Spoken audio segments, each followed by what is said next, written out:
This segment is sponsored by the Potawatomi Zoo.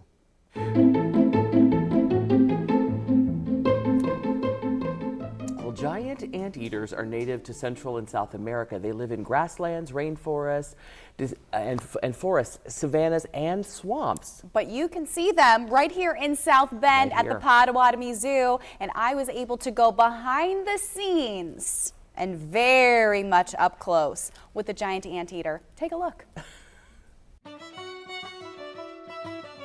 Well, one of the, I think, most unique animals here at the Potawatomi Zoo is the anteater. You have to really kind of catch them out of the corner of your eye here on exhibit. So Josh, we're feeding one today. We are feeding one today. They are one of my favorites. They are so unique. So they have no teeth or anything. So it's going to be really slimy. I'm going to show you, but I'm going to have you feed it. So hold out both your hands. Oh, we're hand feeding. And we're going to put it right down there. Okay. And you're going to see this tongue. Oh my goodness. That is about 18 inches long. Oh, look at that. Look at that. Look at that. Oh my.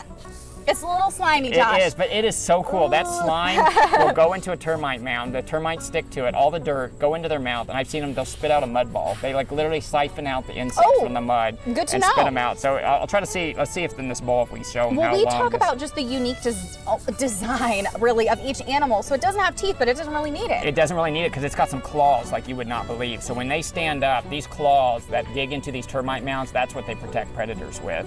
But you know what? One of their coolest adaptations is their tail looks like their head, and their head looks like a tail. See how skinny their face is? That is true, but I guess I have never put that together. So if let's say a jaguar comes up to attack one, they'll actually run backwards. The jaguar will grab the tail, thinking it's the head, because they can't see, they're chasing. It allows them to spin around with those claws and attack their predator. So they have a pretty cool adaptation for protecting themselves. I mean, really incredible. I mean, each animal really does require a different level of care from all of the keepers. I mean, how does that look like for a typical day for one of the keepers here at the Potawatomi Zoo to go from the flamingo to the anteater? I mean, and just they're so different. keeping up with the diet. Look at this stuff. Look at that. Look at that tongue.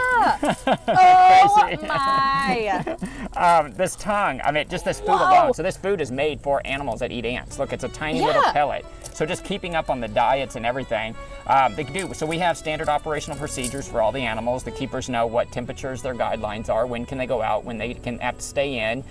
We have to make sure, you know, this animal loves to get in the water, so we have to make sure there's a pool for them. You know, flamingos love the water. There's the tail. So we do a lot of, you can see that tail. See how much bigger the tail is than the head. You can see what I'm talking about there a little bit. I mean, absolutely incredible. We have talked about just the food budget alone. I mean, what does that look like of feeding anteaters to tigers to giraffes? I mean, it's incredible. It is. So just in our small little 23-acre zoo, it's over $200,000 a year. Our lions and tiger, I mean, a tiger alone eats about $10,000 worth of meat a year. So a lot of resources go into the zoo. So that's why it's so important to support the zoo. We are a nonprofit, but a lot goes into caring for these animals. And the best way to support the zoo is through a membership, right, Josh? Through a membership. It's the best deal. It's, I mean, a family of 4, 2 trips to the zoo almost pays for that membership. And then it's like I said, we're a small zoo, so you can come in multiple. We have members that come here every. I mean, you live here. Pretty much. I am one with nature. So I am one with the animals. You have more than got your membership. More than got our membership, but we look at just the opportunities right here in South Bend, Indiana. I grew up here. I grew up coming to the Potawatomi Zoo. The transformation that it's undergone, what you're able to provide for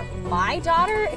It's incredible, the resources and education that she's able to see from these animals. You wouldn't see these anywhere else. No, it's amazing, and I appreciate that. Yeah, we have grown so much, bringing in the giraffes. They were seeing all the growth and just getting away from the square cages and more natural habitats, and really just being more of a conservation facility versus just you know, like a little menagerie in the backyard. It's been amazing, and people are noticing it, and it's exciting to have that here in South Bend. Well, we are taking notice. The animals here are taking notice, and of course, you need to get your membership, support all of the resources and programs, everything that's happening right here at the Potawatomi Zoo. Ooh, you coming back for some more? He's like, I'll have a little bit more. He's like, there's not enough in there. There's not enough. There's not enough for my time. Be sure to check out the Potawatomi Zoo and that giant anteater. Give them a call, 574-235-9800, or check out PotawatomiZoo.org, or you can follow them on Facebook.